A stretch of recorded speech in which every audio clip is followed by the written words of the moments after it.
Hello, friends. My name is Steve, and this is Steve Talks Books. I'm here today with some friends to discuss the first part of The Darkness That Comes Before.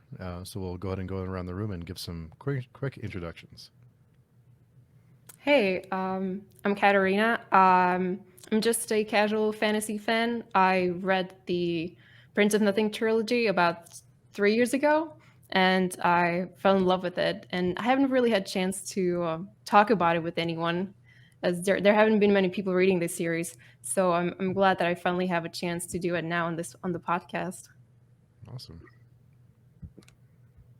And my name's Daniel, and I'm a casual reader as well.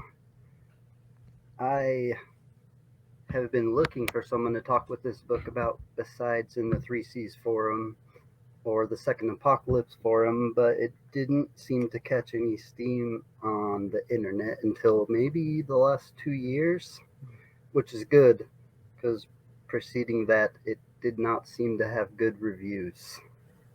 Hmm. Interesting. Yeah, I didn't. I've always heard great things about this series, but when I started looking into more reviews, I noticed it wasn't as high as I expected it to be, considering the quality. Yeah, Yeah, go it's ahead. true. It's true. When I read the series for the first time about 3 years ago, there was no one talking about it on YouTube. There were a couple of reviews from a few years back, but it's I think it's only been the last year or two that people have actually started reading it and praising it.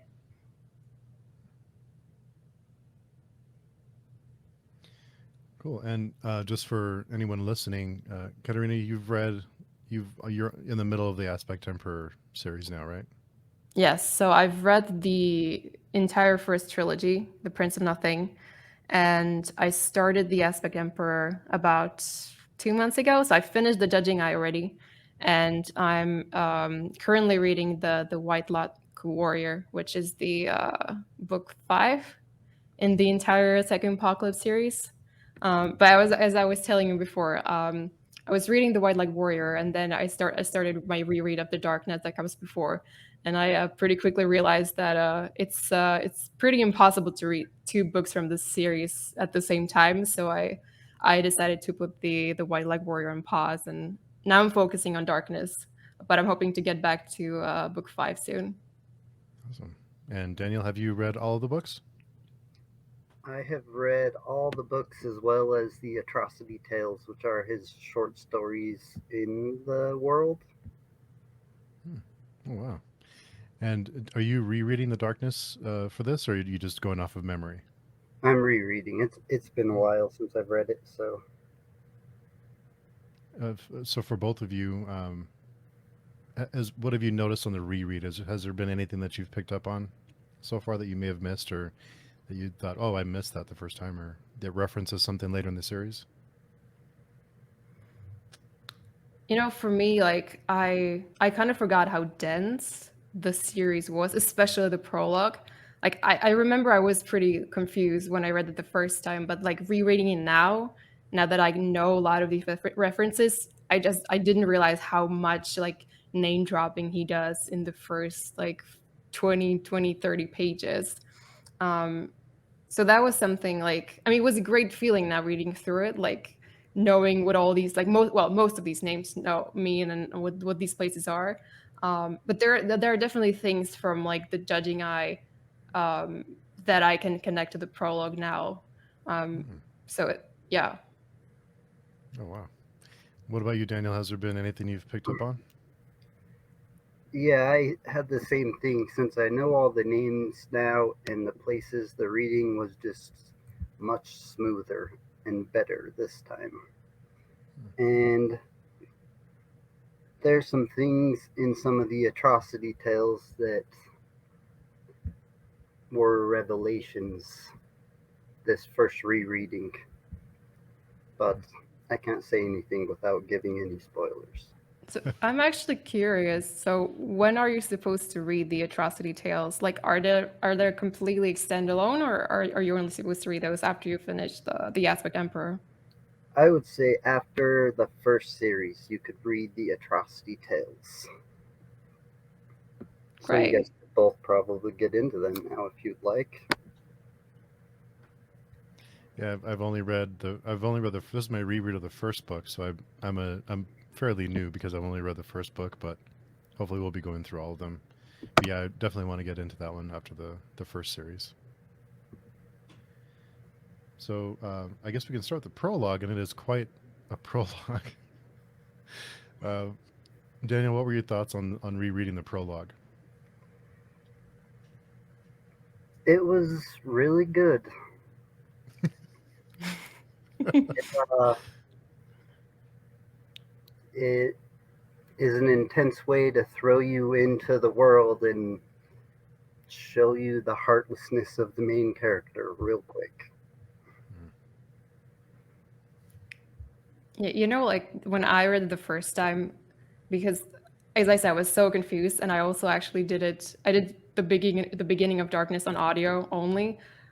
Like I was getting so confused. I didn't even realize that the first part of the prologue, the short one, that it takes like it starts in Ishwal, like that they both take place at the same place. Like the first prologue starts in Ishwal, and then you jump like 2,000 years, and you're in Ishwal again. I didn't even realize it was the same place until I reread it this time. I don't think I noticed that this time either.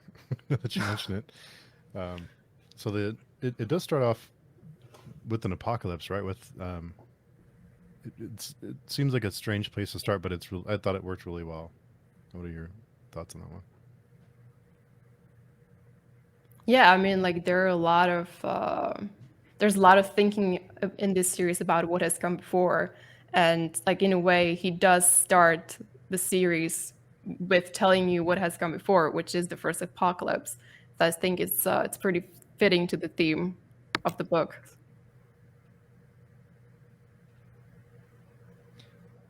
And I was a little bit surprised with the. I'm probably going to mispronounce all these names, so I'll need both of your helps to pronounce everything. But the Shrank, is that how you pronounce it? Yeah, Um, that's good. the Shrank. Okay. So yeah, the finding their footprints and them being hunted by them. I thought it almost read like a horror novel for a little bit during that time when they were being hunted and they were when he leaves Kellis behind. That was that was fun. But yeah, that whole setup seemed almost like a survival horror almost. Yeah, I mean it's literally very apocalyptic. Like first you have the first part of the prologue where like they're locked in this like citadel and everyone's dying off from the plague, and then the boys they're like completely alone. Um, that's it's pretty apocalyptic, and then in the second part you definitely get some horror elements with Callus and what's his name, Lewis, being chased through the woods by the Strang, and then when he finally encounters the non-man, like that, I remember when I read it the first time, and even now, like it gave me chills when the non-man arrives with his cloak made from people's faces. That was great. I mean, it's a pretty striking image, but it's also like it's very scary. And Daniel, since I know you're really well read in the series.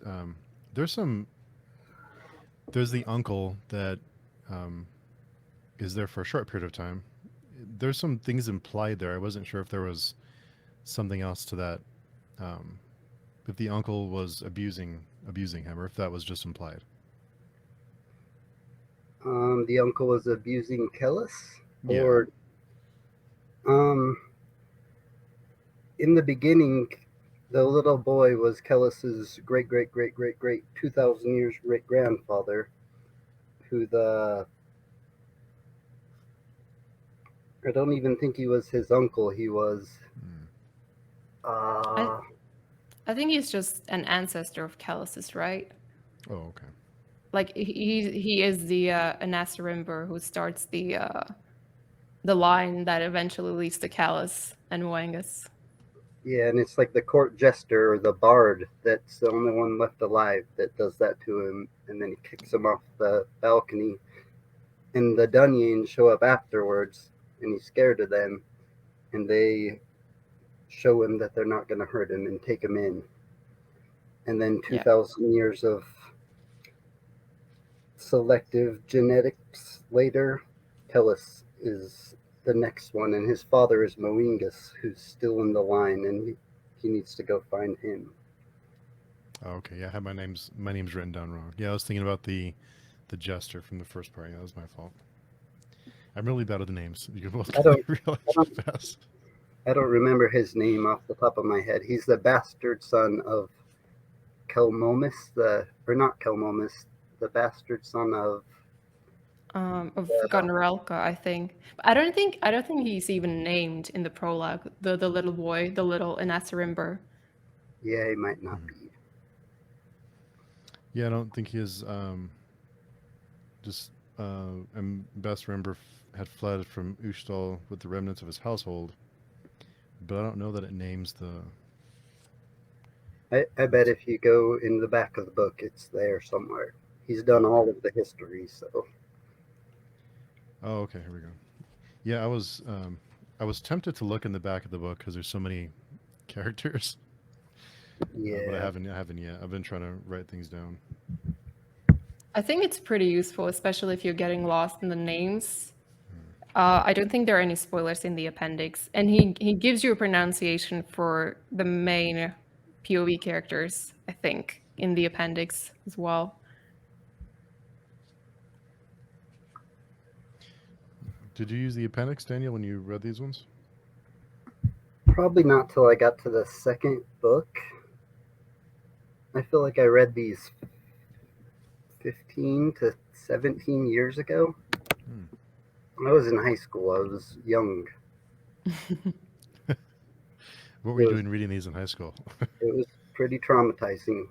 I just picked it up one day on a whim. I was looking through the fantasy section and just grabbed it. And after I got to the non-men, I too just wanted to keep reading. I thought it was really interesting that Kellis, who seemed so powerful over Lewith, didn't understand that Lewith was right about magic and a lot of the stuff the Dunyin had taken away for some reason. Yeah, I think Kellis has a lot of discovering to do throughout this book and throughout the series. For someone who knows everything that comes before, he does. And that they're predicting what will happen. That was that you mentioned about the 2,000 years between the first and second prologue. I'm guessing that gets explained later, but that was is that what you were referring to earlier, Daniel, about selective genetics? Yes, Okay. the Dunyin have only been selecting the best of the best for up until the time they arrived. And they denied magic and hid it from everyone. They denied a lot of things, but and when you were talking about the series being somewhat horror like in that first sequence, there's lots of sequences to come that horror readers would enjoy probably. Yeah, this is something I think a lot of horror readers would really enjoy, just with the themes and the atmosphere. I think most horror readers are a little intimidated by the size of these big fantasy books, or they don't really. There's so many great fantasy books that I think horror readers would really love, but we'll try to convert them. Yeah, I mean, I don't read much horror actually, or I don't think I've, yeah, I don't think I've read much horror in my life, but there are definitely some scary moments in this book. So I think if that's something you're into, I would recommend The Prince of Nothing for sure. Yeah, the non-man at the end of the second section, uh, the the cloak, and he's bleeding black. Oh yeah. That was a great scene. It's also quite funny because you have like Callus fighting the non-man.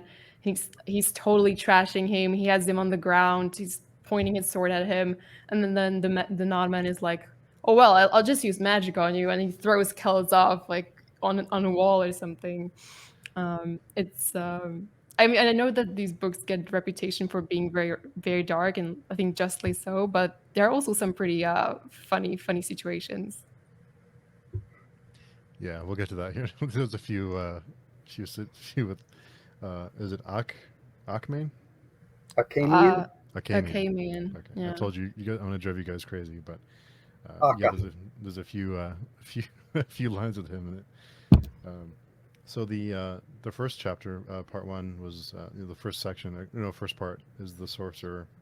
So we go 2,000 years after the prologue, and there's so many great quotes in this book that I was just writing down, just great lines. Small names are often given to horrifying things. I love that one. Yep. There are many great quotes. Yeah. I agree. And Akaman, sorry. You can call him Aka if you want to. Okay, that's easier.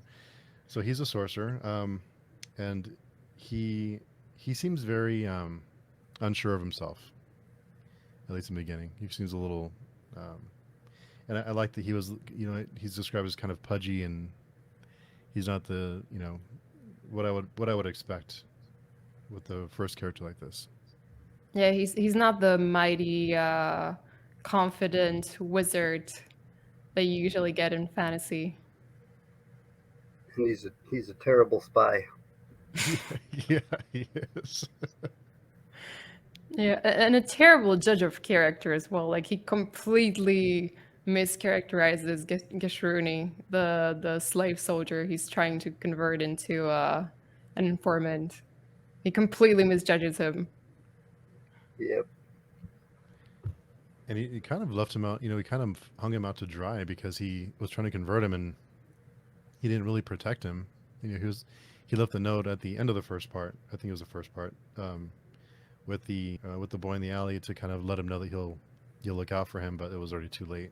So I thought that was pretty messy with that.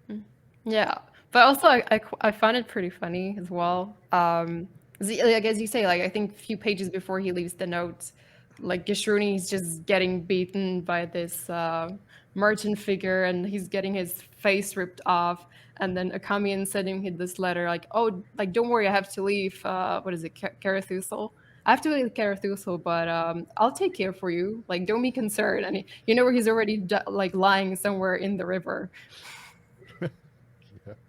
Yeah, he almost didn't even have the chance to protect him. Yep. Yeah, and they moved pretty fast too, because he was just leaving the bar, right, or the tavern. So they Yeah, didn't wait very long to get him. he was in the tavern watching him. Yeah. I think as soon as the Kamian leaves the tavern, that's when the spy, the merchant approaches Gashruni. So yeah, you're right. I think it happens immediately after that.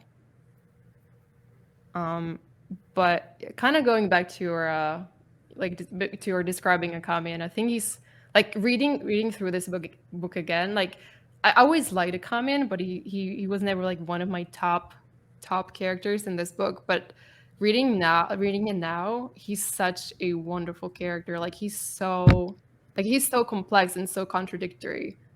As you said, like he is very he doesn't have much confidence. He's very insecure, but at the same time you get this idea that he's also like very, very powerful, and if he could really do bad things to a lot of people.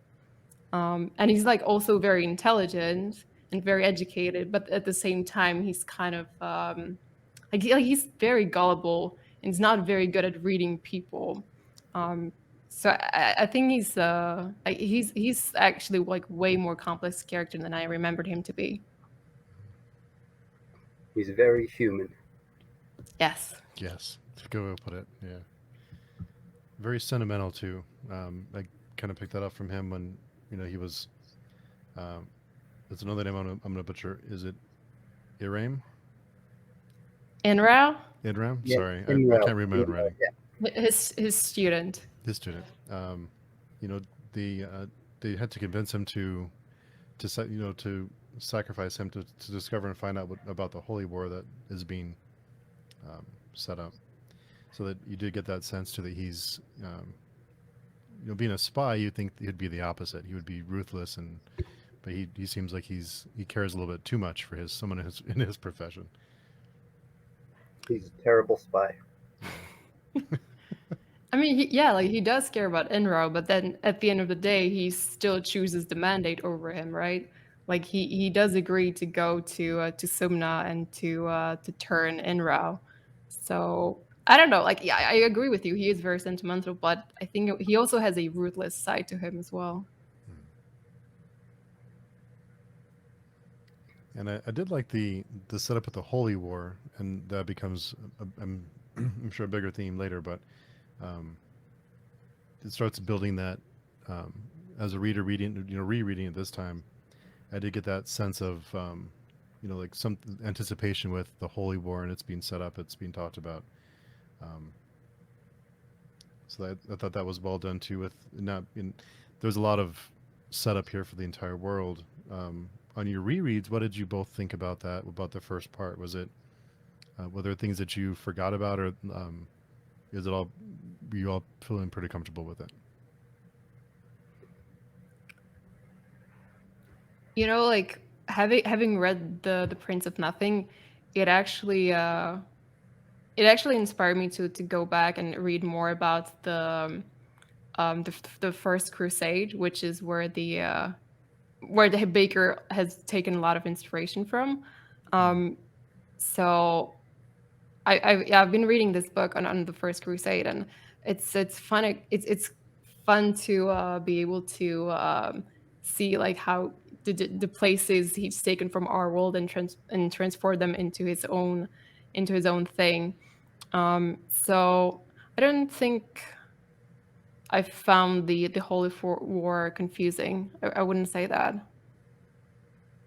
especially because it's so like grounded in our history. Like if you know, I think the history of the First Crusade even superficially, you can see where a lot of these like what a lot of these factions correspond to, and how he has been inspired by real history.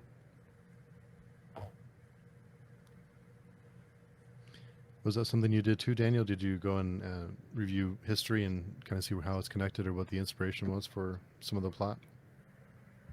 I've watched a lot about the Crusades, but I didn't go look at the places so much. A lot of what I mostly noticed this time were things that happened later, so I can't really say because it'll be a spoiler. But since I've read the books, there were some things that I was able to recognize that I couldn't pick up the first time because I didn't have the knowledge to understand them. So how did you, Steve, make sense of the different religions and the different factions that are involved in the Holy War? I think it helped this time that I took better notes because I was writing things down. I was trying to avoid the appendix because I was afraid to get spoiled on anything. But it did help when writing things down. I think the first time I missed a lot. I feel like I missed a lot on the first read, so I think it really helps something so dense, especially the first part, because into the second part, I won't get into details, but it does. There's less. It's more, the world moving along and the stories and the characters doing things and things unraveling or things unfolding. So the first part is a lot of setup, and it helped to take notes this time to try and keep track of everything. Yeah, there's definitely a lot of exposition in the first part. That's for sure. So I mean, I don't know. Like you probably noticed that there. I think it's the epigraph, the first chapter. It's a quote from the what is it? Compendium of the First Holy War, written by Drusus Acamian. So, what did you think of that? Like, what Holy War do you think he's writing about? I thought it was the first. I thought it was. Oh, I'm sorry. Go ahead. Nah. Oh no. Go ahead. No, I assumed it was the first one, but I wasn't sure. So the first one being this one. Oh, the previous the one from 2,000 years ago. I assumed it was something to do with that. Is what I had assumed. But Okay, so you thought he was Kamian was writing about something that already happened in the past. Okay.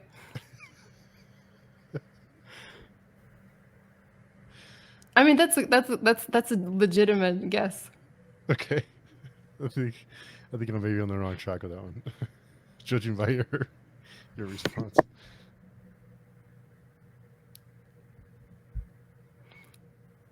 Yeah. You just have to keep reading to find out. Yeah, But he's 2,000 years late to be the historian. yeah. I'm really bad at the names, so I have a bad habit of that's what helps to take notes, but the names get away from me, especially in fantasy, which isn't a good thing sometimes. The names actually weren't too bad. There's a few other series that the names get really long, so it's really hard to keep track. These names aren't too bad. But we did talk about some of the humor in the book, and some of Aka's time with Esme. There's some funny moments there when he's just her, her thoughts spending time with him, and him in the mornings. What is it? Something like he was making mud or something, and he was, those interactions there were some funny ones there. Yeah, he's creating the first apocalypse in the bathroom, essentially. Yeah. I actually remembered that joke. Even before I reread this book, that was one of the things I remembered from the first part, them having fun about that. But what did you think overall about their relationship between Esmenet and Akami and the whore and the sorcerer? What do you think about that one, Daniel? I thought it was really interesting.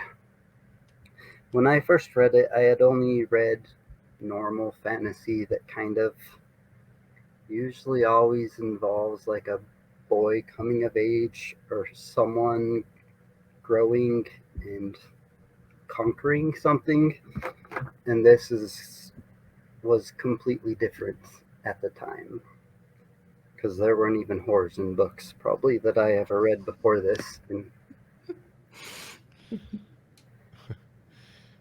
Yeah, it made me a little sad because I think it seems like he really cares for her, but it made me wonder: is it just something temporary, just when it's convenient, or is it something more? Because it seems like it's something more, but then he would disappear when she had clients, or people would come and knock. She didn't want you know to not have her clients come around just because he was there. She wanted to keep people interested, I guess.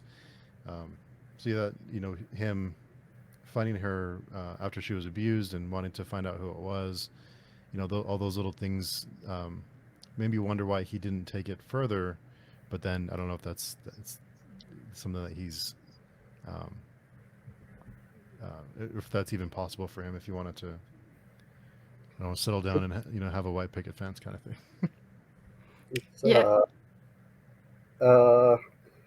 Akka and Ezimnet are both like the outcasts of this world. They're both damned because one's a sorcerer and one's a whore, and they're both not going to heaven according to the latter prophet. So they're likely couples, but as you've seen with Inrao, like Akka cares about him, but the school still is more important. So even if he loves Esmond, he still has he can't, if that makes sense. Yeah, it's not really possible for a mandate schoolman to just take off with a prostitute, start a family, build a house. It's not the way of the mandate. That's for sure. And with his jealousy, you can tell he's thought about it. Yes, like you can definitely see that he cares about her a lot. Probably loves her, but he still like at the end of the day, he still decides that the mandate is more important for him. And the same way for her, like I think Esmeralda clearly she cares deeply about Akamian, but she also knows that like he's not going to choose her over the mandate, right? So even though she knows that her continuing what she does makes him jealous and angry, like she knows she has to keep doing it because that's how she makes her living.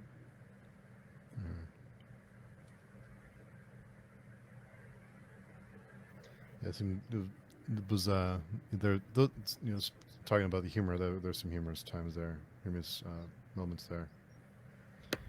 And of course, at the end of the first part, I think it was the end of the first part, Akka has the vision. That I'm sure there's a ton of things that are going to be referenced later.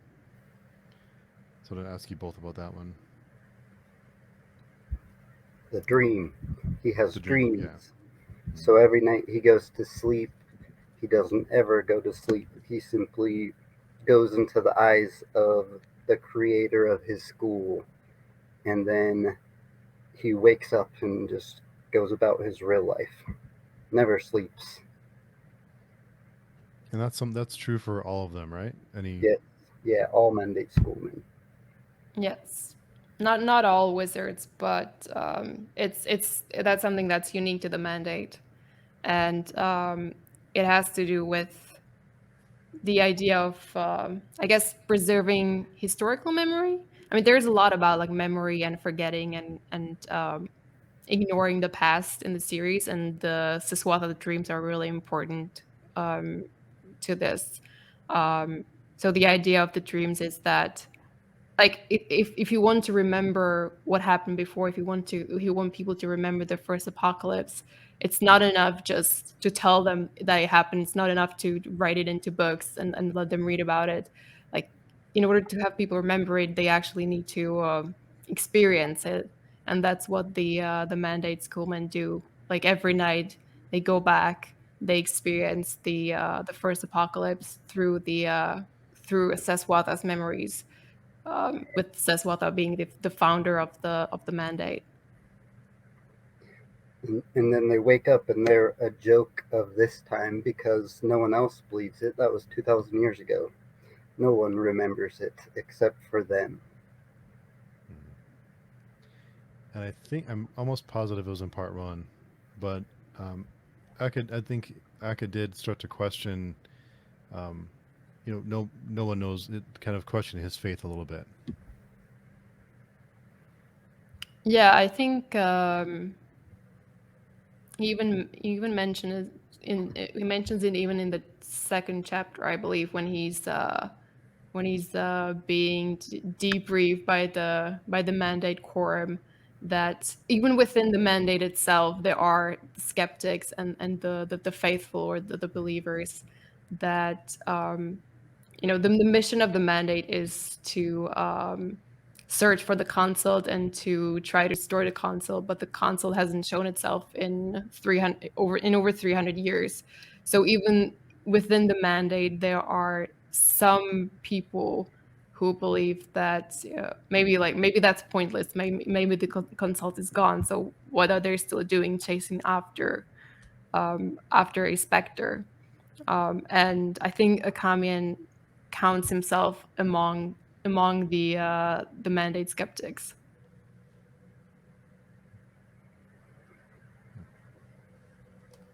So for both of you, what stood out on your reread? Without, I know both of you know a lot about the series, but without any spoilers, what stood out for you on your reread of the first part?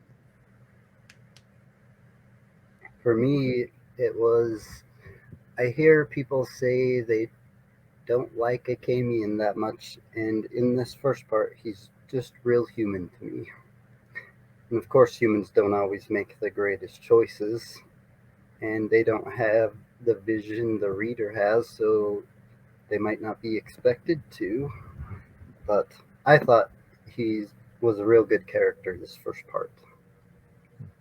Yeah, I mean, I have to agree with that. Like, I think I already mentioned it, that he's like, to me, like he's such a complex and wonderful character. And yeah, as you say, Daniel, he's so human, and probably one of the most relatable characters in the series. So I love Akami, and I think another thing that stood out to me, maybe something I didn't pay as much attention to when I was reading through The Darkness That Comes Before the first time, is just the general hypocrisy of like all the institutions in this world, like within the church, within the Thousand Temples. Um, you like essentially, like, as I think we talked about, is that sorcery is heresy for the Inthrithi, for the faithful.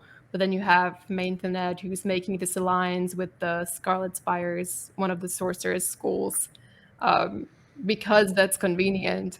Um, you have the Emperor is also supposed to be like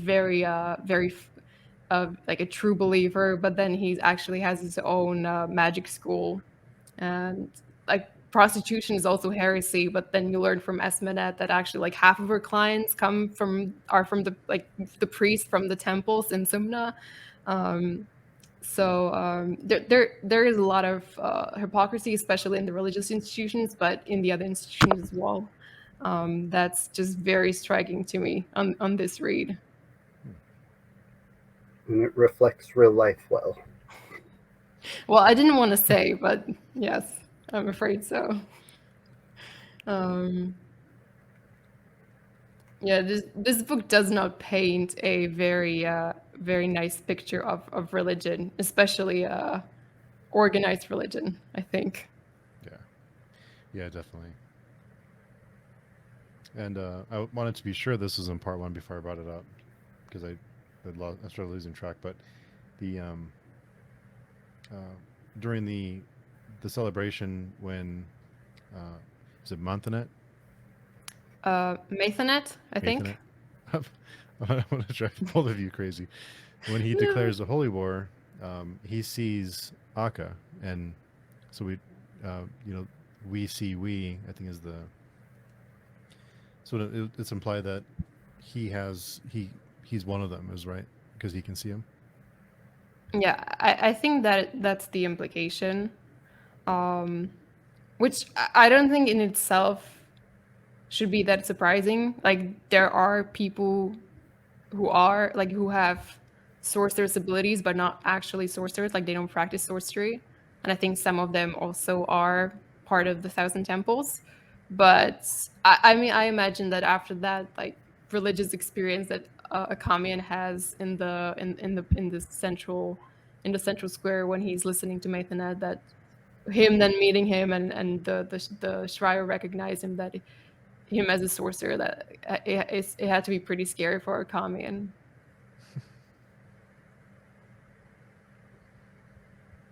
Yeah, that stuck out to me too. And earlier, when they were talking about Mathanet originally taking power, how he had no enemies, all of the different deities, people bowed to him. So he was something different. And that's why they wanted Akamian to go, and because he had the connection with Inrao. But I think that the few can see the few, but the more horrible things you've done, the more you're tainted. Yeah, I think that's accurate. But definitely, Maithanet is a pretty striking figure, and someone you might want to pay attention to throughout the series. Just saying, just a suggestion. Nudge, nudge. Yeah. Yeah, because I mean, even a Kamian who not the most religious guy that we've met, he's pretty moved by Mathanet and his sermon in the Hagurna, or whatever the name of the temple complex is.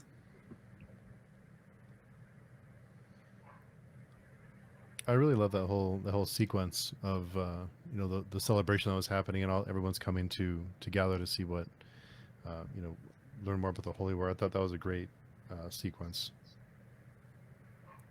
Yeah, it's very it's almost like a spiritual experience for a Kamian. And then at the very end he gets to meet his another former student of his, Proyas, which we only meet very briefly in part one.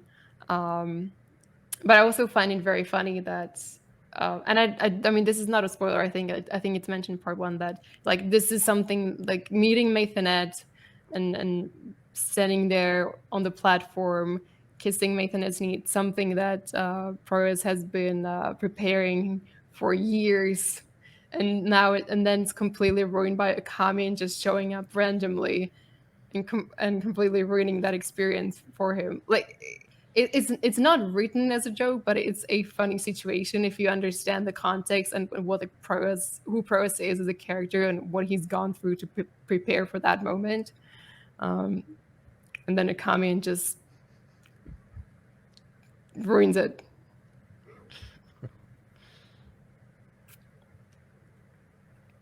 Yeah, he seems to be good at finding ways to do that on purpose or otherwise. I think usually otherwise. He seems kind of oblivious to that.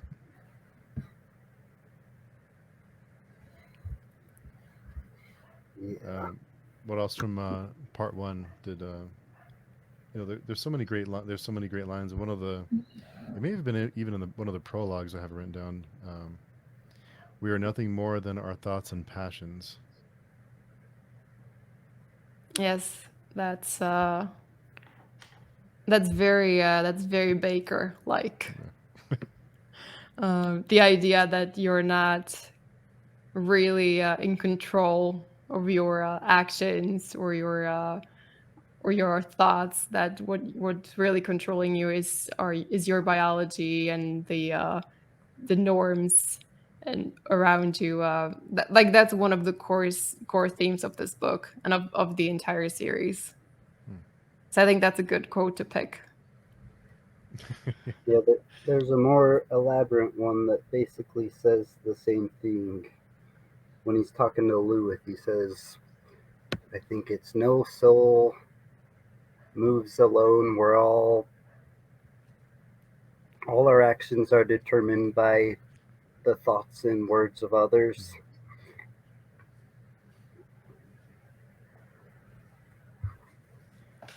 Yeah, it's some great lines. And just for my reference, you both know already very well that I'm bad with names. Is it Baker or Bakker? Because I've heard it pronounced both ways. I've always assumed it was Baker, but I actually have no idea if that's the correct pronunciation. I think it is Baker. Oh, okay. Great. I was afraid I was wrong this whole time. So I think it's. I mean, I don't think that Baker would mind. Well, I may be completely misremembering this, but I think I read an interview with him where he was asked about the naming system of the characters, and he basically said like, sometimes I just come up with a name that looks good on paper, but I have no idea how to pronounce it myself. So I think you're good. Like mispronouncing names, it's not such a big deal. okay. I just want to drive the two of you crazy the whole time with all the. Once it's in the hands of the reader, it's not his to name anymore. It's true, yeah. Listen to audiobooks, and when they change the reader, the names change with it, sometimes in the middle of a series. That's true. Most of my pronunciation is based off of the audiobooks, and I have no idea if the narrator got it right or not. I don't feel so bad now. So thanks to both of you for making me feel better. No problem. Yeah. That's the tricky part. If you can just not get tripped up on the names, the whole thing becomes much easier and better, I think. And I did on the second read, it seemed denser to me than the first time. and I wonder if it's because after starting Malaz, and I wonder if it's part of it is maybe my reading habits have changed since I read it the first time. For someone that's getting into the series or that wants to get into it, what advice would you give to them? That's a good question. I guess don't be afraid and read the trigger warnings. No, but like in all seriousness, I think once you get over the part one, it becomes a lot easier. The first part is it's very dense. There's a lot of exposition. I still think it's done pretty well. Like I mean, I'm someone who enjoys world building a lot, so the fact that I'm learning a lot about the world, it doesn't necessarily bother me. But I know it can be a pretty daunting for some people. But I think gradually it does get easier, and then especially once you get through the first books, things start to be much smoother. Things like it becomes much more. The story becomes much more linear, um, and yeah, I would say just if you can push through the first book, even if it's not, if you're not, even if you think it's not the greatest experience. Um, and then you'll be fine. Daniel, what advice would you give to someone who is wanting to get into the series but not sure what to expect? I guess it would depend on the types of books they've read. If you've read Malazan, then you're ready, more ready to handle this than if you've read, say, I don't know, Lord of the Rings or something like that. Though Lord of the Rings was really good, this is just not the same at all. So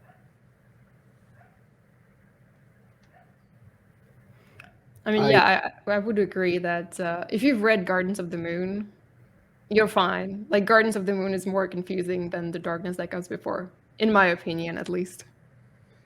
if you read this and you can't read this or don't like it, read something else until you've read something similar or something that catches your attention that's along the same lines, and then come back to it. I've heard of people doing that before and then enjoying it finally. Yeah, I think reading Gardens of the Moon was a whole nother experience. I don't think it's anywhere near as difficult as Gardens of the Moon. No, I mean, at least I think it's written in a more traditional way. Like it's not like it's not completely like a classical fantasy, but it's even though it's the prose is it's not simplistic. Like it's the prose is beautiful and it's like well crafted. It's still like similar to most modern fantasy.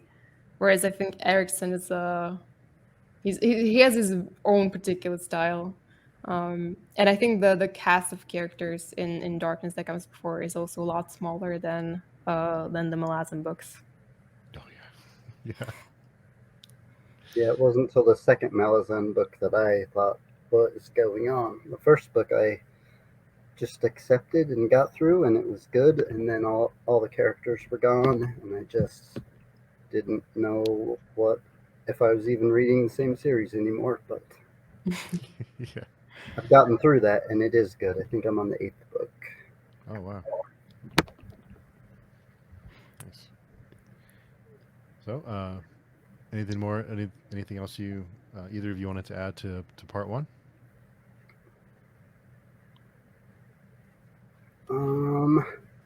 I thought it was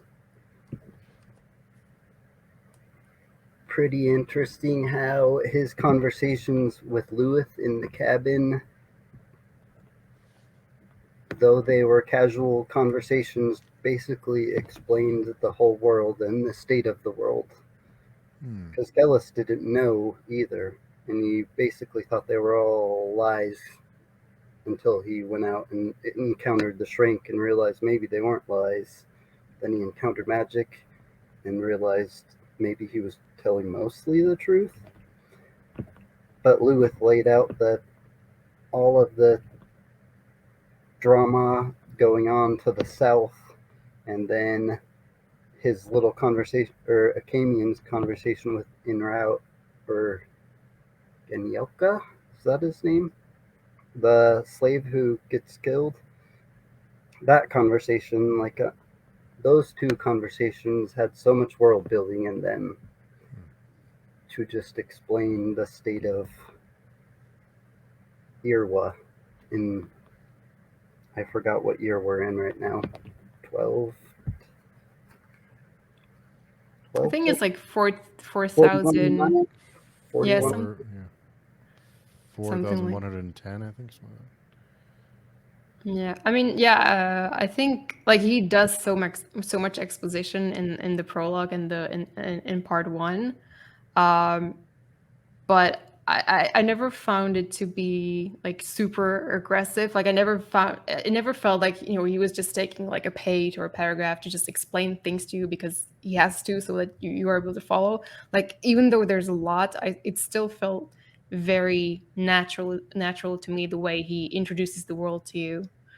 I don't know if that was your impression as well, um, but I really enjoyed the world building, even though it's very dense.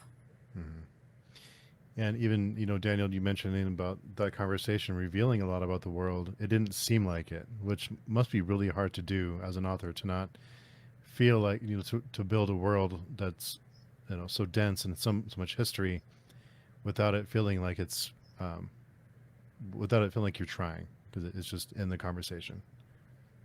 Yeah, it didn't feel forced to me. Definitely. It wasn't until you mentioned that, but there's so much in that conversation that I thought back on it, that there was a lot in that conversation. It didn't seem like it, but there is a lot. So Yeah, he it must says be really Shrank. hard. He's like, no, there's not Shrank. He says, no, man, no men. And he says, no, they're not real. He says, magic. He says, what are you talking about? And then he goes out and realizes maybe it's all sort of real. I And started to. I'm sorry. Go ahead.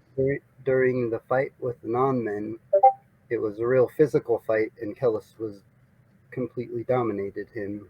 It wasn't until there was something that he did not understand until he got defeated. So all he has to do is catch up to the non-men and the things he doesn't know before he conquers the space before him, like a Dunyan's supposed to. Yeah, he has a lot of learning to do between the prologue and the time we meet him again.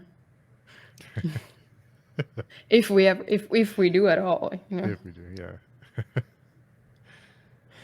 Awesome. Well, I wondered if there was enough in part one for us to have a long conversation, and before we know it, it's an hour's gone by. So That's true. there's so much, yeah. And I feel like we only touched the surface. Like there's so much more we could probably talk about. What Yeah, else? we didn't talk about Akamian going to the school and meeting Sarslis, his old master, and talking about how he doesn't have to play Jan with him. Is that what it's called? Is it Basically, Janan? yeah, the game, because there's no game because they're friends, so they can just be blunt with each other. Oh yeah. And then he goes in there, and Sarslis kind of doesn't help him because he lied about Inrao or didn't tell him that he's a feeble-minded person. Yeah, I mean it's another example of a Kamian completely misjudging people when he thinks that his former teacher is on his side, and the other guy, what's his name, Notera, the other sorcerer, is opposing him. And then when you later have the conversation between just the two old sorcerers, you realize that it's actually the other way around, and Akamian's teacher is the one who's been sabotaging him the whole time. He's really not good at reading people, Akamian.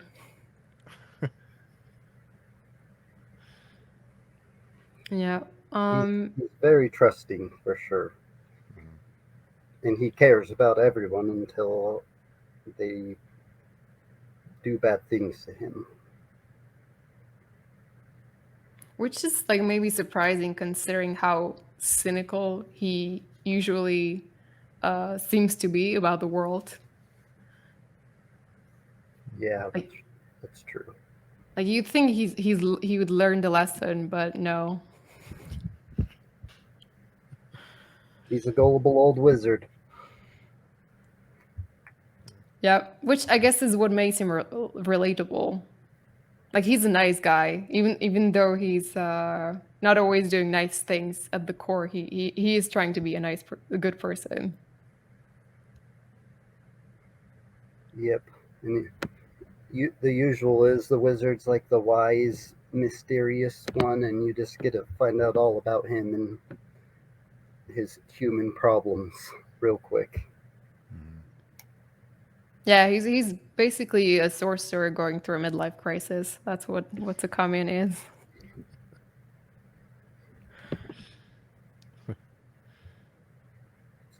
And what other things from part one stood out for both of you?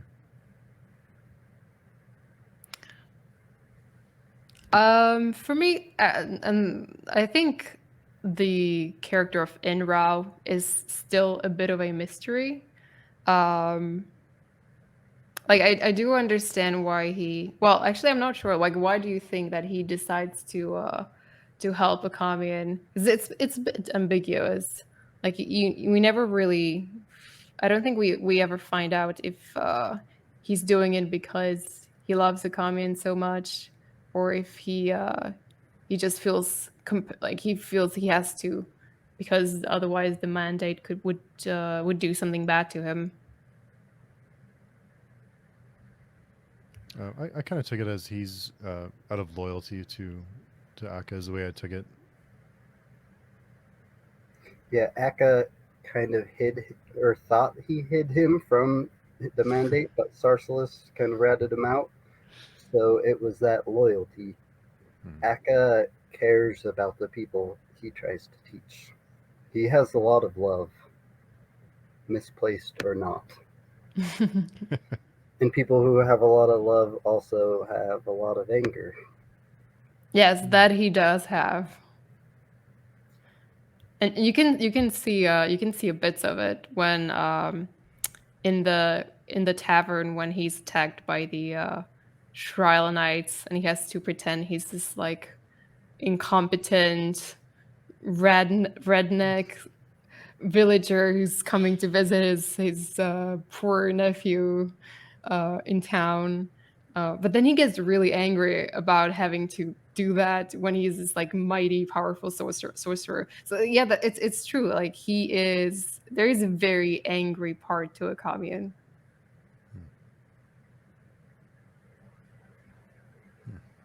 I never thought of it that way. That he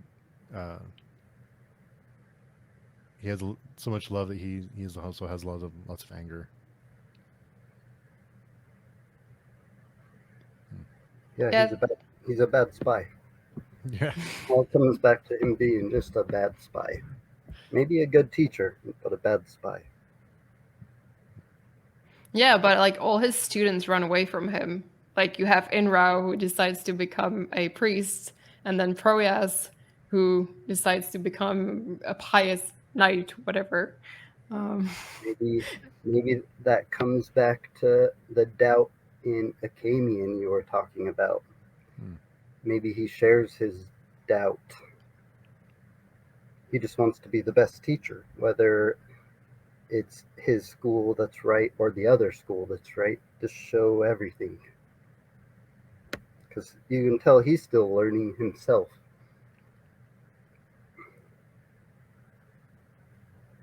Yeah, I never thought about it that way. That his doubt is infectious to his students. That's a good way to think about it. where he's just not gonna push the final push because he himself can't even get there, even though he's a mandate schoolman.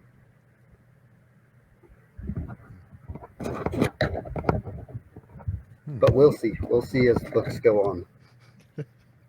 I can tell both of you are being really careful about how much you say. I'm trying. I'm trying. Me too. I've tried my best.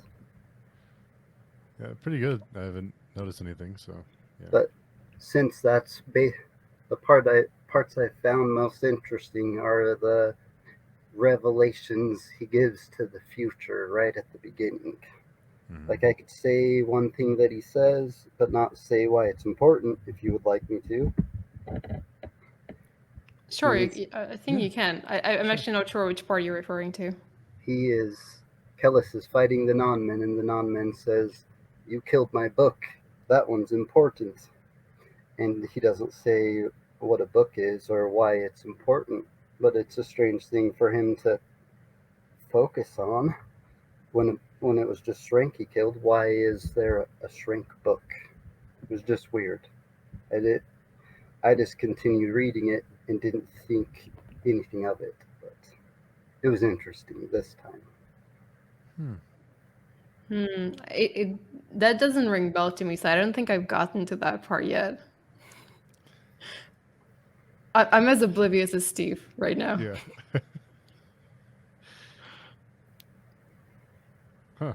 Interesting. Yeah, I wondered if, when I read that, I thought, is he just crazy, or there was a lot too in that whenever he spoke, there was a lot of weight to what he was saying. I just didn't understand what he was talking about. So at the end of the prologue.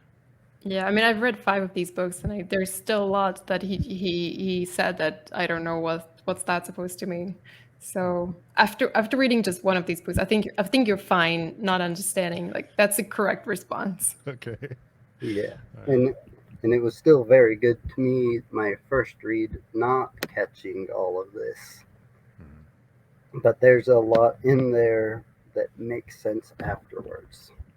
You could read the whole series and then read the atrocity tales, and it would make the series a little bit different. Yeah. I want to get back to reading now. Yeah, I'll get there one day, one book at a time. One part, one book at a time. Me too. I'll start getting to the next part. Awesome. Yeah, I think part 2 is probably where 2 of my favorite characters get introduced, if I remember correctly. So I'm looking forward to that. Yeah, I did cheat and get into part 2. I'm almost done with part 2. Oh So no! I just couldn't stop. Last night. I just couldn't stop, couldn't put it down. So Well, that's understandable. yeah. So you can say what your 2 favorite characters are after the stream or next week when we do it again. Happy to. Awesome. So before we stop the recording, I wanted to give you both a chance to see where people can reach you if they wanted to contact you. If you have any place that you're online or. I think the easiest way to reach me right now would probably be at the page showing forum. I'm just at Katerina. I also have an Instagram account which I haven't used in a few years now. It's at the errand. If you really want to follow me, you can, but it's not much. It's not much you get out of there. I think the last picture I posted was about a few years ago. So if you really want to, you can. Yeah, I'm also not active on social media, but you could comment in the forums and I would see it, or comment on the YouTube channel. Just comment on the forum. I'm so excited that both of you decided to do this, because I was hoping someone would want to talk to me. So I'm really thrilled that both of you are doing this with me. Learned a ton. Well, Yeah. thank you for doing this. I mean, it's great to finally have a chance to talk about these books with someone. I really appreciate it. Yeah, it's been fun. I've managed to talk two of my really good friends into reading the series. One of them, it's his favorite series. One of them still prefers the Game of Thrones, I think. But no, Malazan. One of them prefers Malazan. One of them prefers this series. Then I have another friend who likes the Wheel of Time the most. But Yeah. There seems to be quite a lot of rivalry between Malazan and Prince of Nothing, from what I've noticed. R. Scott Bakker said that Stephen Erickson is his favorite author, actually. So Oh, really? I didn't know that. they're both Canadian. I think Stephen Erickson gave a quote in one of his books. I don't know if it's this first one. I think it's in the blurb. I don't know if, Yeah, I'm looking at my copy right now. Oh, yeah, I think it's in the take bottom. note, one and all, something remarkable has begun. Yeah, Well, yeah, it's very small font, but it's a good quote. It's a good blurb. cool. Well, we'll be back next week, and we'll. Or did you both want to chat the second part, or do you want to try and do more than one? I think if you're meeting up next week, I'll probably just do the second part, if that's okay with you. Sure. We did an hour on one part. We could probably do that again. Awesome. Sounds good. And thanks everyone who's listening and hanging out with us. And of course, if you'd like to join, all the information is on the forum. And we'll be back next Friday. So I hope someone else, if you're rather listen or if you'd like to join us, it's open to anyone. So thanks again to both of you for hanging out and chatting about this book. Looking forward to next week. Yep, thank you.